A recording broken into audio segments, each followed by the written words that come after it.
এইবাৰৰ পৰা 1 অক্টোবৰৰ পৰা ৰেচনৰ দোকানত আপোনালোকক আমি দালি দিম বজাৰতকৈ 25 টকা কম দামত, আমি আপোনালোকক চেনি দিম বজাৰতকৈ 25 টকা কম দামত, আৰু আমি আপোনালোকক নিমখ দিম বজাৰতকৈ 10 টকা কম দামত। তাৰ মানে এতিয়া ৰেচন কাৰ্ডত আমি চাউলো পাম, আমি ৰেচন কাৰ্ডত দালিও পাম, আমি ৰেচন কাৰ্ডত নিমখো পাম, আমি ৰেচন কাৰ্ডত চেনিও পাম। ইমানবিলাক আঁচনি আমাৰ চৰকাৰে হাতত লৈছে।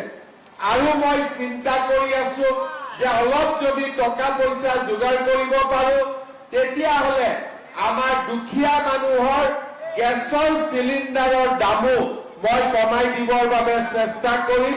তাৰ